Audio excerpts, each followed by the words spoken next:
اللہ تعالیٰ کی رحمت ایک خاص ہے، ایک عام ہے. اس کی عام رحمت سب کے لیے ہے، تمام انسانوں کے لیے، تمام حیوانوں کے لیے، تمام مخلوقات کے لیے. لیکن اس کی خاص رحمت صرف ان کے لیے ہے جو اس پر ایمان لاتے ہیں، جو اس کے اطاعت گزار ہیں، اس کے فرما بردار ہیں. تو آج ہم انشاءاللہ یہ دیکھیں گے کہ اللہ سبحانہ وتعالیٰ کے خاص بندے جو اللہ تعالیٰ کی اطاعت میں وقت گزارتے ہیں، اللہ کو راضی کرنے کی کوشش کرتے ہیں، اللہ سبحانہ وتعالیٰ ان پر کس طرح اپنی رحمت نچھاور کرتا ہے. اللہ سبحانہ وتعالیٰ کا یہ نام قرآن مجید میں متعدد بار استعمال ہوا ہے. بسم اللہ میں تو خیر الرحمن کے ساتھ ہر جگہ ہی آتا ہے، بسم اللہ الرحمن الرحیم. لیکن اللہ پاک کے کچھ اور نام بھی ایسے ہیں جن کے ساتھ الرحیم کا لفظ آتا ہے. مثلاً التواب، بہت زیادہ توبہ قبول کرنے والا. الغفور، بہت زیادہ بخشش فرمانے والا. الرؤوف، بہت زیادہ شفقت کرنے والا. الودود، بہت زیادہ محبت کرنے والا. اور العزیز، بہت زبردست، غالب. تو اللہ سبحانہ وتعالی اپنے بندوں کے لیے اور خصوصاً ان بندوں کے لیے جو مومن ہیں، جو اللہ تعالیٰ کے اطاعت گزار ہیں، ان کے ساتھ خصوصی رحمت فرماتا ہے. سنت میں بھی نبی صلی اللہ علیہ وسلم نے اللہ سبحانہ وتعالیٰ کے اس نام کا ذکر فرمایا ہے. حضرت ابو بکر کہتے ہیں کہ میں نے رسول اللہ صلی اللہ علیہ وسلم سے کہا، مجھے کوئی ایسی دعا سکھا دیجئے جو میں ہر نماز میں مانگا کروں. آپ نے فرمایا، کہو اللہم انی ظلمت نفسی ظلما کثیرا ولا یغفر الذنوب الا انت فاغفر لی مغفرۃ من عندک وارحمنی انک انت الغفور الرحیم. اے اللہ، میں نے اپنی جان پر بڑا ظلم کیا ہے اور تیرے علاوہ کوئی بھی گناہوں کو معاف نہیں کر سکتا، اس لیے خاص اپنے فضل سے میرے گناہوں کو معاف فرما دے اور مجھ پر رحم فرما. بے شک تو بڑا بخشنے والا، بہت زیادہ رحم کرنے والا ہے. ابن عمر کہتے ہیں کہ ہم آپ صلی اللہ علیہ وسلم کی صرف ایک مجلس میں 100 بار یہ دعا شمار کیا کرتے تھے جو آپ پڑھا کرتے تھے، رب اغفر لی وتب علی انک انت التواب الرحیم. اے میرے رب، تو مجھے بخش دے اور مجھ پر مہربانی فرما، بے شک تو بہت زیادہ توبہ قبول کرنے والا، بار بار رحم فرمانے والا ہے. پھر اسی طرح اللہ سبحانہ وتعالی اہل ایمان کے ساتھ اپنی یہ رحمت اور شفقت اور مہربانی صرف آخرت میں ہی نہیں کرے گا، بلکہ دنیا میں بھی اس کی رحمت اور شفقت اپنے بندوں پر نظر آتی ہے. بہت سے جگہوں پر ہم دیکھتے ہیں کہ اللہ سبحانہ وتعالی کا یہ وعدہ ہے کہ اگر تم اللہ کی اطاعت کرو گے، تقوی اختیار کرو گے، تو اللہ تعالیٰ تم پر اپنی رحمت فرمائے گا. سورۃ الحدید میں اللہ تعالیٰ فرماتے ہیں، یا ایھا الذین آمنوا اتقوا اللہ، اے لوگو جو ایمان لائے ہو اللہ سے ڈرو. وآمنوا برسولہ، اور اس کے رسول پر ایمان لے آؤ. یؤتکم کفلین من رحمتہ، وہ اپنی رحمت سے دوہرا حصہ تمہیں دے گا. یعنی تم اگر اللہ کا تقوی اختیار کرو گے اور رسول پر ایمان رکھو گے تو دگنی رحمت پاؤ گے. وَيَجْعَلْ لَكُمْ نُورًا تَمْشُونَ بِهِ، اور تمہیں ایسا نور عطا فرمائے گا جس کے ذریعے تم چلتے رہو گے. وَيَغْفِرْ لَكُمْ، اور تمہارے گناہوں کو بخش دے گا. وَاللَّهُ غَفُورٌ رَحِيمٌ، اور اللہ تعالیٰ بخشش فرمانے والا مہربان ہے. نوح علیہ السلام اور ایمان والوں کے لیے اللہ سبحانہ وتعالیٰ نے کس طرح اپنی یہ رحمت ظاہر فرمائی. جو لوگ ان کے ساتھ کشتی پر سوار تھے ان کے لیے کہا گیا، وَقَالَ ارْكَبُوا فِيهَا بِسْمِ اللَّهِ مَجْرَاهَا وَمُرْسَاهَا إِنَّ رَبِّي لَغَفُورٌ رَحِيمٌ، اور اس نے کہا کہ اس میں سوار ہو جاؤ، اللہ کے نام کے ساتھ ہے اس کا چلنا اور اس کا ٹھہرنا، بے شک میرا رب یقیناً بے حد بخشنے والا اور نہایت رحم کرنے والا ہے. یعنی اس کی یہ رحمت کن پر ہوئی؟ ان پر جو ایمان لا کر نوح علیہ السلام کے ساتھ اس کشتی میں سوار ہو گئے. اگرچہ ہر طرف پانی ہی پانی تھا اور کشتی ہچکولے کھا رہی تھی، لیکن نوح علیہ السلام نے ان کو اشور کرایا کہ اللہ سبحانہ وتعالیٰ بہت مہربان ہے جس نے تمہیں اس عذاب سے نجات دی ہے، وہ آئندہ بھی تم پر اپنی رحمت فرمائے گا. پھر اسی طرح اہل جنت کے لیے اللہ سبحانہ وتعالیٰ فرماتے ہیں، لَهُمْ فِيهَا فَاكِهَةٌ وَلَهُمْ مَا يَدَّعُونَ سَلَامٌ قَوْلًا مِّن رَّبٍّ رَّحِيمٍ. ان کے لیے اس جنت میں بہت پھل ہے اور ان کے لیے اس میں وہ سب کچھ ہے جو وہ طلب کریں گے، یعنی جو بھی ان کی ساری خواہشات ہیں وہ وہاں پر پوری کر دی جائیں گی.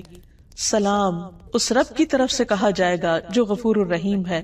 تو اس سے بھی یہ پتہ چلتا ہے کہ جنت جو اللہ تعالیٰ کی رحمت ہے وہ ان لوگوں کے لیے خاص ہے جو اس پر ایمان رکھتے ہیں. دنیا میں بھی اللہ سبحانہ تعالیٰ نے جو احکامات ہمیں دیے ہیں بعض اوقات ہمیں بظاہر مشکل نظر آتے ہیں، لیکن وہ بھی دراصل اللہ سبحانہ تعالیٰ کی رحمت ہی کا نتیجہ ہے۔ قرآن مجید میں آتا ہے یا ایھا الذین آمنوا لیستأذنکم الذین ملکت ایمانکم والذین لم یبلغوا الحلم منکم 3 مرات من قبل صلاة الفجر وحین تضعون ثیابکم من الظہیرۃ ومن بعد صلاة العشاء 3 عورات لکم لیس علیکم ولا علیہم جناح بعدہن طوافون علیکم۔ اے ایمان والو، چاہیے کہ تمہارے لونڈی غلام اور تمہارے نابالغ بچے 3 اوقات میں تم سے اجازت لیں، نماز فجر سے پہلے اور دوپہر کو جب تم اپنے کپڑے اتارتے ہو یعنی آرام کے لیے، قیلولہ کے لیے، اور نماز عشاء کے بعد۔ یہ 3 اوقات تمہارے پردے کے ہیں، ان کے علاوہ تم پر اور ان پر کوئی حرج نہیں، یہ تمہارے پاس آنے جانے والے ہیں۔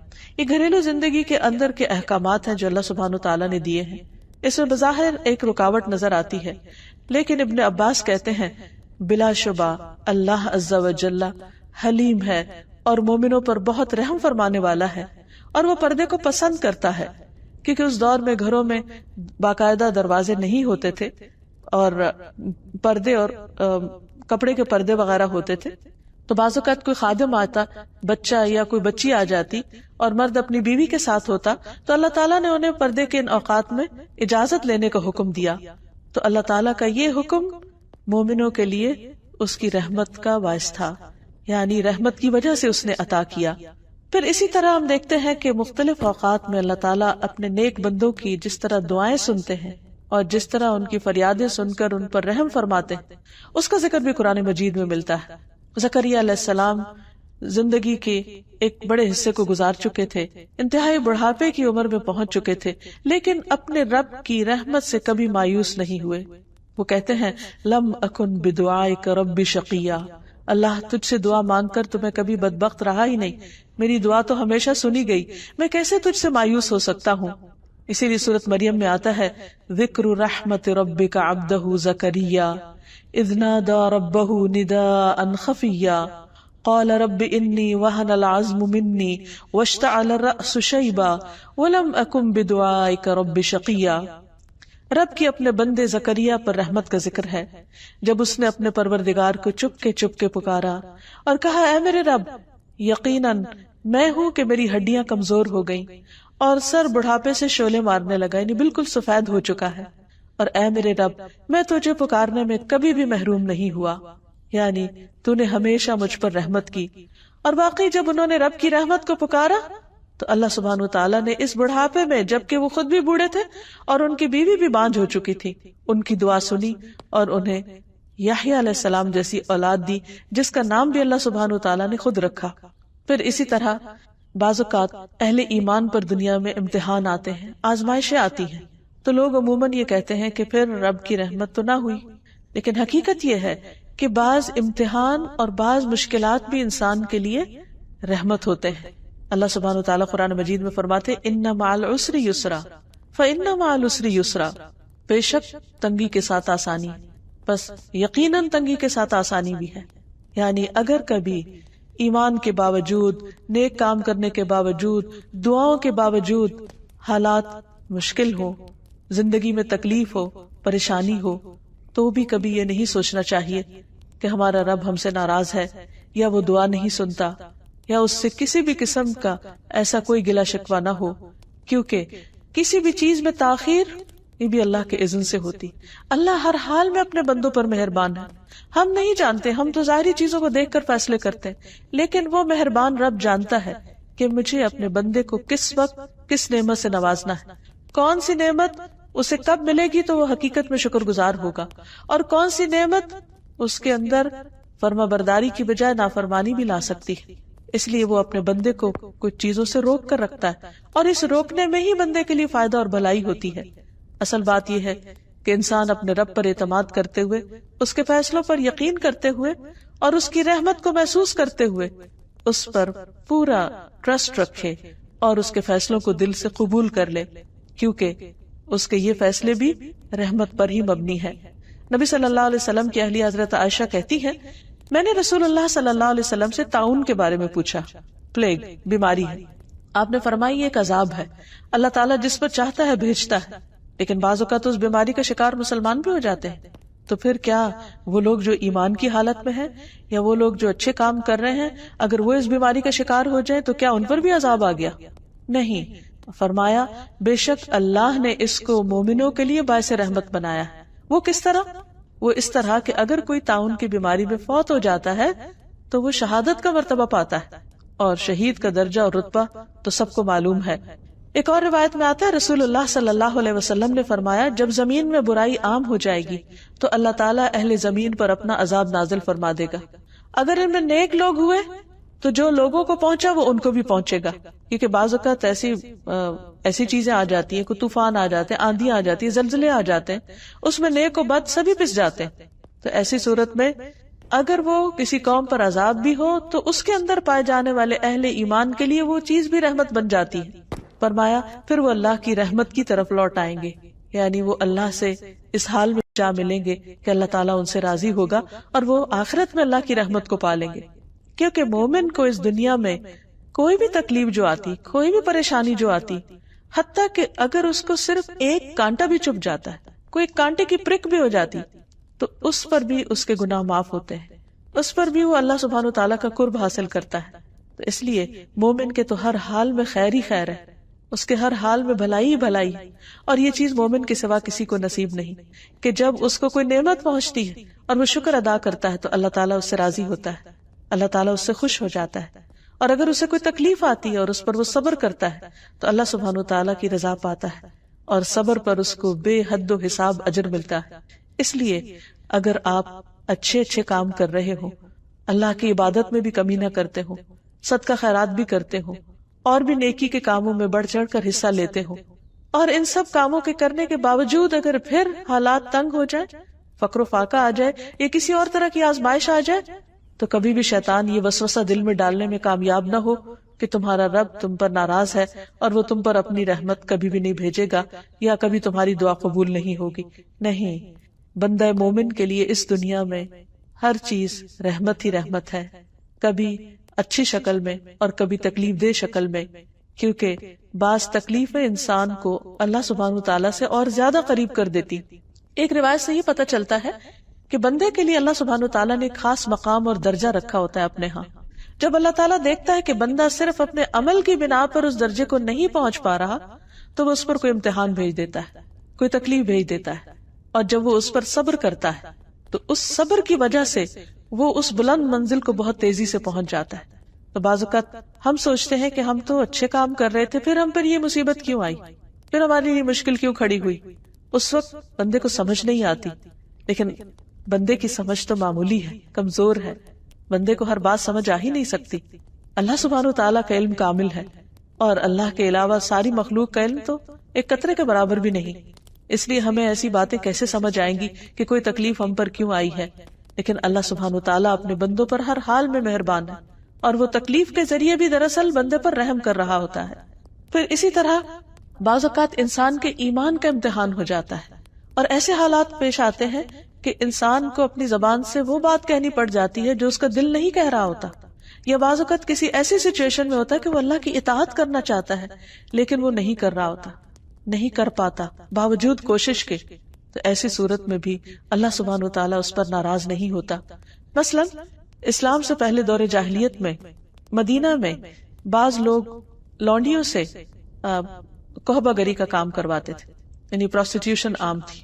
اسلام نے اس کو روکنے کی پوری کوشش کی اور اس کو حرام قرار دیا، اور بہت سے لوگوں کو اس عذاب سے نجات بھی دلائی.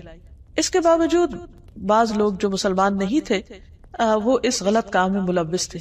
تو اللہ سبحانہ وتعالیٰ نے ان عورتوں کے لیے خاص طور پر فرمایا وَمَن يُكْرِهُنَّ فَإِنَّ اللَّهَ مِن بَعْدِ إِكْرَاهِهِنَّ غَفُورٌ رَحِيمٌ، کہ وہ عورتیں اگر مجبور کر دی گئی ہیں، وہ خود اسے ناپسند کرتی ہیں لیکن ساتھ مجبور ہے کہ ان کی کوئی سے نہیں، وہ غلام ہیں، ان کی کوئی آزادی نہیں، وہ خود کچھ نہیں کر سکتی، تو اللہ سبحانہ وتعالیٰ ان مجبور لونڈیوں کے لیے غفور الرحیم ہے. کیونکہ اللہ سے بڑھ کر کون جانتا ہے کہ اس کا کوئی بندہ کس حال میں ہے، وہ کتنی سٹرگل کر رہا ہے، کتنی کوشش کر رہا ہے. تو بعض اوقات کوشش کے باوجود بھی اگر انسان کچھ اچھے کام نہیں کر پاتا جو وہ کرنا چاہتا ہے تو اللہ تعالیٰ اس کی نیت کا اجر ہی لکھ لیتے ہیں. حدیث میں آتا ہے تمہارا رب تبارک و تعالیٰ بڑا رحیم ہے. اگر کوئی شخص نیکی کا ارادہ کرتا ہے اور اسے کر نہیں پاتا تو اس کے لیے صرف ارادے پر، صرف نیت پر اس کے لیے ثواب لکھ لیتا ہے. پھر اگر وہ اسے کر گزرتا ہے تو اس کے لیے 10 نیکیوں سے لے کر 700 گنا تک لکھ دیتا ہے، بلکہ اس سے بھی زیادہ ثواب لکھ دیا جاتا ہے.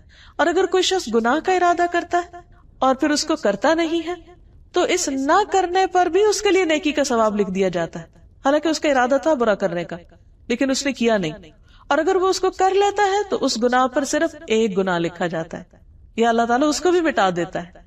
تو آپ دیکھیے اللہ کی رحمت. کیا کوئی اور ایسا ہو سکتا ہے؟ ہل تعلم لہ سمیہ، کوئی بھی ایسا مہربان نہیں ہو سکتا کہ جو صرف انسان کی اچھی نیت اور اچھے ارادے پر اس کو اجر دینے والا ہو، یا اگر کوئی اپنا برا ارادہ بدل لے تو اس پر بھی شاباش دینے والا ہو.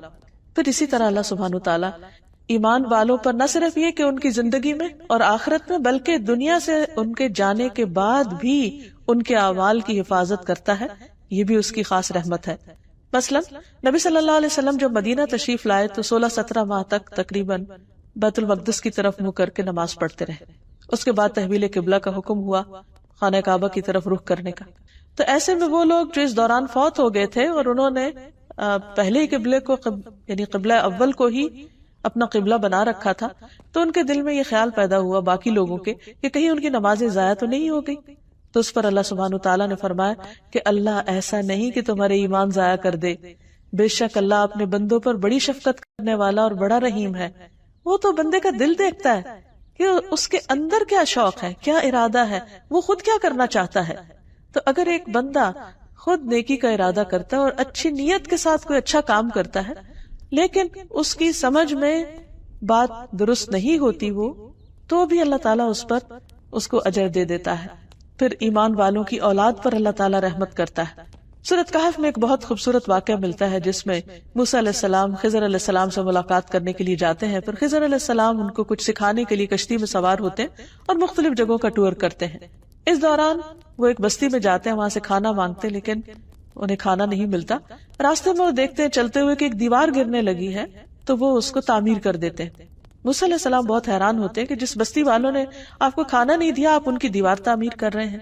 تو اس پر بعد میں جب انہوں نے اس کی وجہ بتائی فرمایا کہ وَأَمَّا الْجِدَارُ فَكَانَ لِغُلَامَيْنِ يَتِيمَيْنِ فِي الْمَدِينَةِ وَكَانَ تَحْتَهُ كَنْزٌ لَهُمَا وَكَانَ أَبُوهُمَا صَالِحًا فَأَرَادَ رَبُّكَ أَن يَبْلُغَا أَشُدَّهُمَا وَيَسْتَخْرِجَا كَنْزَهُمَا رَحْمَةً مِّن رَّبِّكَ. اور رہی دیوار تو وہ شہر میں 2 یتیم لڑکوں کی تھی اور اس کے نیچے ان دونوں کے لیے ایک خزانہ دفن تھا جو ان کا باپ ان کے لیے چھوڑ گیا تھا. اور ان کا باپ نیک آدمی تھا، وہ نیک آدمی دنیا سے چلا گیا، بچے چھوٹے ہیں، کوئی ان کی حفاظت کرنے والا نہیں. ان کے مال و متاع کی حفاظت اللہ سبحانہ تعالیٰ خضر علیہ السلام کو بھیج کے کر رہے ہیں اور اس پر دیوار بنوا رہے ہیں. اور اس موقع پر جب ان کو انٹرٹین ہی نہیں کیا گیا لیکن پھر بھی اللہ نے ان کے دل میں یہ خیال ڈالا. اور اس کی وجہ کیا تھی کہ تیرے رب نے چاہا کہ یہ بچے اپنی جوانی کو پہنچ جائیں اور اپنا خزانہ نکال لیں تیرے رب کی طرف سے رحمت کرتے ہوئے. رحمت من ربک، یہ ہے رب کی رحمت کہ بعض اوقات اللہ سبحانہ وتعالیٰ وہاں سے ہماری حفاظت کر رہا ہوتا ہے کہ ہم خود بھی نہیں جانتے، ہمیں پتہ بھی نہیں ہوتا. اور اسی طرح آخرت میں بھی اللہ سبحانہ وتعالیٰ اپنے خاص بندوں کے چہروں کو روشن کر دیں گے اور انہیں اپنی رحمت میں لے لیں گے. جس طرح دنیا میں ان کی حفاظت کرتے رہے، آخرت کے عذاب اور آخرت کی پریشانیوں سے بچا کر ان کو اپنی خاص مہربانی اور اپنی رحمت میں جگہ عطا فرمائیں گے. اللہ سبحانہ وتعالیٰ نے ان یتیم بچوں کے مال کی حفاظت کی اپنی خاص رحمت کی وجہ سے. اور یہاں یہ بھی یاد رہے کہ جب اللہ تعالیٰ کسی پر رحمت کرنا چاہتا ہے، اپنا فضل فرمانا چاہتا ہے، تو کوئی اس کو روک نہیں سکتا. بندوں میں تو عام طور پر کیا ہوتا ہے کہ ایک شخص اگر دوسرے پر احسان کرنے لگتا ہے اور کسی کو پتہ چل جاتا ہے تو عموماً اس کو روک دیا جاتا ہے دوسرے شخص کی کوئی خرابی یا کوئی کوتاہی بتا کر یا بعض اوقات جھوٹا الزام لگا کر. لیکن اللہ سبحانہ وتعالیٰ ساری رحمت اس کی اپنی، فضل اس کا اپنا، وہ جس پر چاہے کرے اور جب چاہے کرے، کوئی اس کو روک نہیں سکتا. ارشاد باری تعالیٰ ہے ما یفتح اللہ للناس من رحمت فلا ممسک لها وما یمسک فلا مرسل له من بعدہ وہو العزیز الحکیم. جو کچھ اللہ لوگوں کے لیے رحمت میں سے کھول دے عطا کر دے تو اسے کوئی بند کرنے والا نہیں. عام طور پر ہم سمجھتے ہیں کہ فلاں کے حسد کی وجہ سے نعمت رک گئی یا فلاں وجہ سے. نہیں، اگر اللہ دینے والا ہو تو کوئی روک نہیں سکتا. جیسے ہم ہر نماز کے بعد بھی پڑھتے ہیں اللہم لا مانع لما اعطیت ولا معطی لما منعت. اللہ کوئی رکاوٹ نہیں ڈال سکتا جس کو تو عطا کرے، اور کوئی دے نہیں سکتا جس سے تو روک دے. تو یہاں بھی کیا فرمایا کہ جو کچھ اللہ لوگوں کے لیے رحمت میں سے کھول دے تو اسے کوئی بند کرنے والا نہیں، اور جو بند کر دے تو اس کے بعد اسے کوئی کھولنے والا نہیں. وہی سب پر غالب اور کمال حکمت والا ہے. اس لیے ہمیشہ ہمیں اللہ کا فضل مانگتے رہنا چاہیے، اس کی رحمت کو پکارتے رہنا چاہیے. نبی صلی اللہ علیہ وسلم مشکل حالات میں یا حی یا قیوم برحمتک استغیث پڑھا کرتے تھے. اے زندہ رہنے والے، اے قائم رہنے اور رکھنے والے، تیری رحمت کی فریاد کرتا ہوں. کیونکہ ہمارے پاس وہ نیک عمل نہیں ہے، ہمارے اندر تو وہ خوبی نہیں ہے کہ جس کی بنا پر اللہ سبحانہ وتعالی رحم فرمائے. ہاں، ہم اللہ سبحانہ وتعالی سے اس کا خاص فضل مانگتے ہیں کہ وہ اپنی جناب سے رحمت عطا کر دے. پھر بندہ مومن جب دنیا سے جانے لگتا ہے تو اس وقت اس کی روح نکالنے کے لیے بھی اللہ تعالیٰ رحمت کے فرشتے بھیجتے ہیں جو اس کے ساتھ مہربانی کا معاملہ کرتے ہیں اور خوشبودار کفن میں اس کو روح لپیٹ کر لے جاتے ہیں. تو آئیے یہاں ہم دیکھتے ہیں کہ اللہ سبحانہ وتعالیٰ کی رحمت پانے کے اسباب کیا ہیں. ہمیں کیا کرنا چاہیے کہ اللہ سبحانہ وتعالیٰ ہم پر اپنی رحمت فرمائے. سب سے پہلی چیز تو اللہ پر ایمان لانا ہے، اس کی اطاعت کرنا ہے، اس کا تقوی اختیار کرنا ہے. لیکن اعمال میں سب سے پہلا عمل جو اللہ سبحانہ وتعالیٰ کی رحمت کا باعث بنتا ہے وہ نماز ہے. رسول اللہ صلی اللہ علیہ وسلم نے فرمایا جب تم میں سے کوئی شخص نماز کے لیے کھڑا ہوتا ہے تو رحمت الہی اس کی طرف متوجہ ہوتی ہے، یعنی وہ اللہ کی خاص رحمت میں ہوتا ہے. لہٰذا اسے ادھر ادھر کنکریوں سے نہیں کھیلنا چاہیے، یعنی اسے بھی اللہ کی طرف متوجہ رہنا چاہیے کیونکہ اللہ تعالیٰ اس پر توجہ فرما رہے ہیں. پھر اسی طرح اللہ اور اس کے رسول صلی اللہ علیہ وسلم کی اطاعت یہ رحمت کا باعث بنتی ہے. سورۃ آل عمران میں فرمایا وَأَطِیعُوا اللَّهَ وَالرَّسُولَ لَعَلَّکُمْ تُرْحَمُونَ، اور اللہ اور اس کے رسول کا حکم مانو تاکہ تم پر رحم کیا جائے. اسی طرح قرآن مجید کی تعلیمات کی پیروی کرنا یہ بھی اللہ سبحانہ وتعالیٰ کی رحمت کا ذریعہ ہے. سورۃ الانعام میں فرمایا وَهَذَا كِتَابٌ أَنزَلْنَاهُ مُبَارَكٌ فَاتَّبِعُوهُ وَاتَّقُوا لَعَلَّكُمْ تُرْحَمُونَ، اور یہ ایک کتاب ہے جسے ہم نے نازل کیا ہے، بڑی برکت والی ہے، بہت مبارک ہے، بس اس کی پیروی کرو، اس کتاب کو فالو کرو اور تقوی اختیار کرو تاکہ تم پہ رحم کیا جائے. یعنی اگر کوئی شخص یہ چاہتا ہے کہ اس پر اللہ تعالیٰ کی رحمت اور فضل ہو تو اسے چاہیے کہ قرآن سے رشتہ جوڑے، قرآن کی پیروی کرے، قرآن کو پڑھے، اس کو سمجھے اور اس کے مطابق اپنی زندگی بسر کرے. پھر اسی طرح ایک اور جگہ پر آتا ہے وَاكْتُبْ لَنَا فِي هَذِهِ الدُّنْيَا حَسَنَةً وَفِي الْآخِرَةِ إِنَّا هُدْنَا إِلَيْكَ قَالَ عَذَابِي أُصِيبُ بِهِ مَنْ أَشَاءُ وَرَحْمَتِي وَسِعَتْ كُلَّ شَيْءٍ فَسَأَكْتُبُهَا لِلَّذِينَ يَتَّقُونَ وَيُؤْتُونَ الزَّكَاةَ وَالَّذِينَ هُمْ بِآيَاتِنَا يُؤْمِنُونَ. موسیٰ علیہ السلام اور ان کے ساتھیوں نے دعا کی اور ہمارے لیے اس دنیا میں بھلائی لکھ دے، یعنی اس دنیا میں بھی ہمیں اچھا عطا کر اور آخرت میں بھی. بے شک ہم نے تیری طرف رجوع کر لیا، اللہ ہم تیری طرف پلٹ رہے ہیں، تیری اطاعت اور فرما برداری کریں گے، تو بھی ہم سے راضی ہو جا.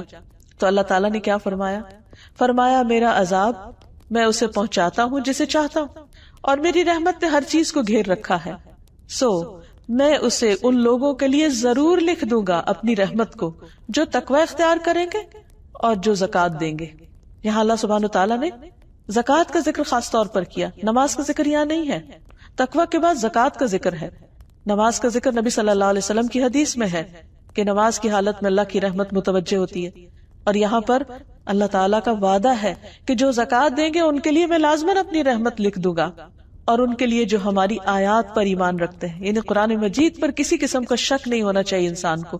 تو جو شخص یہ چاہتا ہے کہ اللہ اس پر مہربانی کر دے، اللہ تعالیٰ اس کی مشکلات آسان کر دے، تو اس کے لیے لازم ہے کہ وہ اللہ تعالیٰ سے ڈرنے والا ہو، اللہ تعالیٰ کی فرما برداری کرنے والا ہو، نہ صرف یہ کہ اپنی جسمانی عبادات میں بلکہ اپنی مالی عبادت میں بھی. پھر اسی طرح قرآن مجید کو خاموشی سے سننے پر بھی رحمت کا وعدہ ہے. فرمایا وَإِذَا قُرِئَ الْقُرْآنُ فَاسْتَمِعُوا لَهُ وَأَنصِتُوا لَعَلَّكُمْ تُرْحَمُونَ، اور جب قرآن پڑھا جائے تو اسے غور سے سنو اور خاموش رہو شاید کہ تم پر رحم کیا جائے. یعنی قرآن مجید اتنی معزز کتاب ہے، اللہ تعالیٰ کا کلام ہے، اللہ تعالیٰ کا فرمان ہے، لہذا جو اس پر توجہ کرے گا، جو اس کو امپورٹنس دے گا، وہ بھی اللہ سبحانہ تعالیٰ کی خاص رحمت میں ہوگا۔ پھر اسی طرح استغفار یعنی اپنے گناہوں کی معافی مانگنا۔ اللہ تعالیٰ فرماتے ہیں لولا تستغفرون اللہ لعلکم ترحمون، سورۃ النمل میں فرمایا صالح علیہ السلام نے اپنی قوم سے کہا تم اللہ سے بخشش کیوں نہیں طلب کرتے، یعنی گناہ ہو چکے، زیادتیاں ہو چکی، تو پلٹ آؤ، استغفار کر لو تاکہ تم پر رحم کیا جائے۔ یعنی اگر کوئی شخص یہ سمجھتا ہے کہ اس سے بہت گناہ ہو گئے ہیں اور وہ اللہ کی رحمت سے اب محروم ہے، تو یہ سوچنے کی بجائے اسے فوراً پلٹ آنا چاہیے، گناہوں کو چھوڑ دینا چاہیے اور اللہ تعالیٰ سے معافی مانگتے ہوئے اللہ کی رحمت کو پکارنا چاہیے۔ ایک اور جگہ پر آتا ہے سورۃ النساء میں وَمَن يَعْمَلْ سُوءًا أَوْ يَظْلِمْ نَفْسَهُ ثُمَّ يَسْتَغْفِرِ اللَّهَ يَجِدِ اللَّهَ غَفُورًا رَحِيمًا، اور جو بھی کوئی برا کام کرے یا اپنی جان پر ظلم کرے پھر اللہ سے بخشش مانگے، وہ اللہ کو بے حد بخشنے والا نہایت رحیم پائے گا۔ یعنی جس سے بھی برائی ہو جائے، جس سے بھی کوئی غلطی ہو جائے، چھوٹی ہو یا بڑی ہو، اپنی جان پہ کوئی ظلم ہو جائے، خود کے ساتھ زیادتی ہو جائے اور پھر توبہ کر لے تو اللہ تعالیٰ توبہ قبول کر لے گا۔ جیسے آدم علیہ السلام نے جب وہ بھول کر اس درخت کا پھل کھا بیٹھے اور ان سے جنت کے لباس اتروا لیے گئے، تو اللہ سبحانہ تعالیٰ سے جب انہوں نے معافی مانگنا چاہی تو اللہ تعالیٰ نے رحمت فرماتے ہوئے خود ان کو کلمات سکھا دیے کہ کن الفاظ میں تم مجھ سے دعا کرو تو میں تمہاری دعا قبول کروں گا۔ تو انہوں نے کیا کہا، ربنا ظلمنا انفسنا وان لم تغفر لنا وترحمنا لنکونن من الخاسرین، اے ہمارے رب ہم نے اپنی جانوں پر ظلم کیا، اگر تو نے ہمیں بخشا نہیں اور تو نے ہم پر رحم نہیں کیا تو ہم ضرور نقصان اٹھا جائیں گے۔ تو اللہ سبحانہ تعالیٰ نے ان کو بخش دیا۔ تو یہی سبق ہمارے لیے، آدم کی اولاد کے لیے بھی یہی راہ ہے کہ گناہ ہو جائے تو فوراً پلٹ آؤ، اللہ سے معافی مانگ لو، اور اللہ تعالیٰ التواب الرحیم ہے۔ ایک اور جگہ پر آتا ہے سورۃ الانعام میں وَإِذَا جَاءَكَ الَّذِينَ يُؤْمِنُونَ بِآيَاتِنَا فَقُلْ سَلَامٌ عَلَيْكُمْ كَتَبَ رَبُّكُمْ عَلَى نَفْسِهِ الرَّحْمَةَ أَنَّهُ مَنْ عَمِلَ مِنْكُمْ سُوءًا بِجَهَالَةٍ ثُمَّ تَابَ مِنْ بَعْدِهِ وَأَصْلَحَ فَأَنَّهُ غفور الرحیم۔ اور جب تیرے پاس وہ لوگ آئیں جو ہماری آیات پر ایمان رکھتے ہیں، یعنی اہل ایمان، تو آپ کہیے کہ سلام ہو تم پر، تمہارے رب نے رحم کرنا اپنے اوپر لازم کر رکھا ہے کہ بے شک حقیقت یہ ہے کہ تم میں سے جو شخص جہالت سے کوئی برائی کر لے، لا علمی سے، پھر اس کے بعد توبہ کر لے اور اصلاح کر لے تو یقیناً وہ بے حد بخشنے والا، نہایت رحم فرمانے والا ہے۔ تو اس سے پتہ چلتا ہے کہ اللہ سبحانہ تعالیٰ کی رحمت ان لوگوں کے لیے ہے جو توبہ کرتے ہیں۔ پھر اسی طرح اللہ کا ذکر اللہ کی رحمت کا سبب بنتا ہے۔ حضرت یسیرہ جو مہاجر صحابیات میں سے تھی، ان سے مروی ہے کہ نبی صلی اللہ علیہ وسلم نے ہم سے فرمایا، اے مسلمان عورتوں، اپنے اوپر لا الہ الا اللہ، سبحان اللہ اور اللہ کی پاکی بیان کرنا لازم کر لو، غافل نہ رہا کرو کہ رحمت الہی کو فراموش کر دو۔ یعنی ذکر سے غفلت رحمت سے دوری کی علامت ہے، اور جو ہی انسان اللہ کا ذکر کرنے لگتا ہے تو اللہ تعالیٰ کی رحمت اس کی طرف متوجہ ہو جاتی ہے۔ اور ان تسبیحات کو انگلیوں پر شمار کرو، یعنی انگلیوں پر گنا کرو اس ذکر کی تسبیح کو، کیونکہ قیامت کے دن ان سے بھی پوچھ گچھ ہوگی، ہاتھوں سے بھی سوال کیا جائے گا کہ کس کام میں لگے رہے، اور انہیں بولنے کی قوت دی جائے گی۔ تو جب یہ بولیں گے تو کیا بولیں گے؟ جو تسبیحات ان پہ پڑی ہوگی وہ بول کے انسان کے حق میں گواہی دیں گے۔ پھر اسی طرح رسول اللہ صلی اللہ علیہ وسلم نے فرمایا، جو لوگ اللہ کے ذکر کے لیے بیٹھتے ہیں، یعنی اکٹھے بیٹھتے ہیں، فرشتے انہیں گھیر لیتے ہیں، رحمت انہیں ڈھانپ لیتی ہے، سکینت ان پر اترتی ہے، اور اللہ تعالیٰ ان کا ذکر اپنے پاس موجود فرشتوں میں کرتے ہیں۔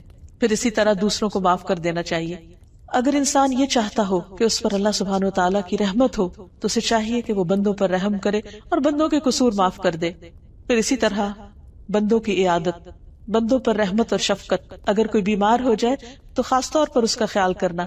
رسول اللہ صلی اللہ علیہ وسلم نے فرمایا، جب کوئی شخص اپنے کسی مسلمان بھائی کی عیادت کرتا ہے تو وہ جنت کے باغات میں چلتا ہے یہاں تک کہ بیٹھ جائے، اور جب وہ مریض کے پاس بیٹھ جاتا ہے تو اللہ کی رحمت اسے ڈھانپ لیتی۔ لیکن کچھ کام ایسے ہیں کہ اگر کوئی بندہ کرتا ہے تو اس پر رحمت نہیں آتی، جس میں خاص طور پر دوسروں پر رحم نہ کرنا، سنگ دل ہونا، دوسروں کے ساتھ زیادتی کرنا۔ نبی صلی اللہ علیہ وسلم نے فرمایا، رحمت سوائے بدبخت کے کسی سے نہیں چھینی جاتی۔ پھر اسی طرح بچوں کو پیار نہ کرنا، بعض اوقات جب بچے اپنے ماں باپ کے پاس ہوں تو ہر کوئی پیار کرتا ہے، لیکن اگر بچے اپنے والدین سے الگ ہیں تو عموماً ان کی طرف لوگ توجہ نہیں کرتے، خصوصی یتیم بچوں کی طرف۔ پھر اسی طرح اللہ سبحانہ وتعالیٰ کی اس صفت کے ساتھ دعائیں بھی مانگنی چاہیے، جیسے ابراہیم علیہ السلام اور اسماعیل علیہ السلام کی دعا ہے، ربنا وجعلنا مسلمین لک ومن ذریتنا امۃ مسلمۃ لک وارنا مناسکنا وتب علینا انک انت التواب الرحیم۔ اے ہمارے رب، اور ہمیں اپنے لیے فرما بردار بنا، اور ہماری اولاد میں سے بھی ایک امت اپنے لیے فرما بردار پیدا کر، اور ہمیں عبادت کے طریقے سکھا، اور ہماری توبہ قبول فرما، کیونکہ تو بہت زیادہ توبہ قبول کرنے والا مہربان ہے۔ اسی طرح موسیٰ علیہ السلام نے بھی اللہ کی صفت رحمت کے ساتھ دعا کی۔ اسی طرح اگر میت کے لیے دعا کی جائے تو اس نام کے وسیلے سے دعا کی جائے تو اللہ تعالیٰ انشاءاللہ اس پر بھی رحم فرمائیں گے، جیسے آتا ہے فاغفر لہ وارحمہ انک انت الغفور الرحیم۔ پھر اسی طرح جب بارش ہو تو اس وقت بھی دعا قبول ہوتی ہے، اس وقت بھی اللہ کی خاص رحمت مانگنی چاہیے۔ مسجد میں داخل ہوتے وقت رحمت مانگنی چاہیے، اللہم افتح لی ابواب رحمتک، اے اللہ میرے لیے اپنی رحمت کے دروازے کھول دے۔ پھر صرف اپنے لیے نہیں، دوسروں کے لیے بھی رحمت کی دعا کرنی چاہیے۔ نبی صلی اللہ علیہ وسلم نے ایک شخص کو مسجد میں قرآن پڑھتے ہوئے سنا تو آپ نے فرمایا رحمہ اللہ، اللہ اس پر رحم فرمائے، اس نے مجھے فلاں اور فلاں آیت یاد کرا دی جس کو میں کسی صورت میں بھول گیا تھا۔ حضرت عائشہ فرماتی ہے کہ نبی صلی اللہ علیہ وسلم میرے گھر میں تہجد پڑھ رہے تھے، آپ نے عباد کی آواز سنی، وہ مسجد میں نماز پڑھ رہے تھے، تو آپ نے فرمایا عائشہ کیا یہ عباد کی آواز ہے؟ میں نے عرض کیا جی ہاں۔ آپ نے فرمایا اللہم ارحم عبادن، اے اللہ عباد پر رحم فرما، یعنی جب کسی بندے کو اچھا کام کرتے ہوئے دیکھے تو اس کے لیے دعا کریں۔ اب سوال یہ پیدا ہوتا ہے کہ اللہ سبحانہ وتعالیٰ تو الرحیم ہے ہی، اس صفت کو جاننے کے بعد ہم پر کیا لازم ہوتا ہے، ہمیں کیا کرنا چاہیے؟ تو پہلی چیز یہ کہ ہمیں اللہ سبحانہ وتعالیٰ کی رحمت کو مختلف چیزوں کے اندر محسوس کرنا چاہیے، ہمیں اللہ کی رحمت سے مایوس نہیں ہونا چاہیے، ہمیں دوسرے بندوں کے لیے مہربان ہو جانا چاہیے، سنگ دلی، شقاوت اور بدبختی کی بجائے دلوں کی رحمت اور شفقت اور محبت سے اللہ سبحانہ وتعالیٰ کے سامنے حاضر ہونا چاہیے، سب لوگوں کے لیے رحیم ہونا چاہیے۔ نبی صلی اللہ علیہ وسلم نے فرمایا یہ نہیں کہ صرف اپنے دوست کے حق میں رحم دل بن جاؤ، بلکہ تمام لوگوں پر رحم کرنا ہوگا۔ نبی صلی اللہ علیہ وسلم نے خود کو فرمایا کہ انا نبی الرحمہ، میں نبی رحمت ہوں۔ اللہ تعالیٰ آپ کے بارے میں فرماتے وما ارسلناک الا رحمۃ للعالمین، ہم نے آپ کو جہان والوں کے لیے رحمت بنا کر بھیجا۔ اور یہ ایک بہت بڑی حقیقت ہے کہ آپ کے اندر دوسروں کے لیے بہت شفقت تھی، اور کسی کا بھی تکلیف میں پڑنا آپ کو بہت ناگوار ہوتا تھا، اور یہی دراصل رحمت ہے کہ انسان کسی اور کی تکلیف پر خوش نہ ہو بلکہ کسی کی تکلیف پر اس کے لیے اور زیادہ نرمی کر دے۔ نبی صلی اللہ علیہ وسلم نے فرمایا جنتی لوگ 3 قسم کے ہیں، حکومت کے ساتھ انصاف کرنے والے، یعنی اگر ان کو اقتدار ملے تو اس میں انصاف کا رویہ اختیار کرنے والے، صدقہ خیرات کرنے والے، توفیق عطا کیے ہوئے وہ آدمی جو اپنے تمام رشتہ داروں اور مسلمانوں کے لیے رحیم اور نرم دل ہو، وہ آدمی کہ جو پاک دامن پاکیزہ خلق والا ہو اور عیالدار بھی ہو لیکن کسی کے سامنے ہاتھ نہ پھیلائے۔ تو اللہ تعالیٰ سے دعا ہے کہ وہ ہم پر رحمت فرمائے اور ہمارے دلوں میں اپنی مخلوق کے لیے رحم ڈال دے۔ وآخر دعوانا ان الحمد للہ رب العالمین۔